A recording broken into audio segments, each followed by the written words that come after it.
Megastar Chiranjeevi తాజాగా మంత్రి కొండ సురేఖ వ్యాఖ్యలను ఖండించారు. ఓ మహిళా మంత్రి అయ్యి ఉండి ఎలా మాట్లాడతారని ఆ మాటలు వింటే నాకు చాలా బాధ అనిపించింది. ఎంతో సిగ్గుచేటుగా అనిపిస్తుంది. సమాజాన్ని వృద్ధి చేస్తారని, మంచి పాలన అందిస్తారని మిమ్మల్ని ప్రజలు ఎంచుకుంటారు. కానీ మీరు ఇలాంటి వ్యాఖ్యలు మాట్లాడి మీ స్థాయిని తగ్గించుకోకండి అంటూ మెగాస్టార్ చిరంజీవి ఆగ్రహాన్ని వ్యక్తం చేశాడు.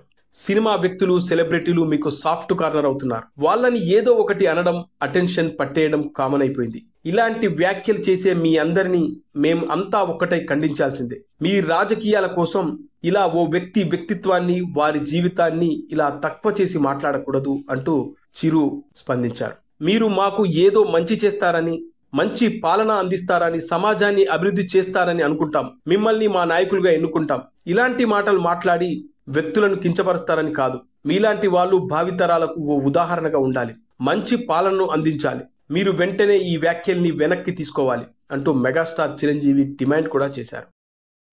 కొండా సురేఖ వ్యాఖ్యల మీద యంగ్ టైగర్ ఎన్టీఆర్ స్పందిస్తూ, ఓ వ్యక్తి పర్సనల్ జీవితాన్ని ఇలా రాజకీయాల్లోకి లాగడం, వాడుకోవడం చాలా నీచం. ఎంతో దిగజారుడుతనం అనిపిస్తుంది. మీలా ఉన్నతమైన స్థానంలో ఉన్న వ్యక్తి ఇలాంటి మాటలు మాట్లాడడం తగదు. ఎదుటి వారి ప్రైవసీకి గౌరవం ఇవ్వాలి. మీరు ఇలా మా ఇండస్ట్రీలోని వ్యక్తుల గురించి ఎలాంటి ఆధారాలు లేకుండా చెప్పడం మాకు ఎంతో బాధగా ఉంది. మీరు ఇష్టమొచ్చినట్లుగా మాట్లాడుతూ ఉంటే మేం ఇకపై ఖాళీగా సైలెంట్గా ఉండం అంటూ ఘాటుగానే వార్నింగ్ ఇచ్చాడు జూనియర్ ఎన్టీఆర్.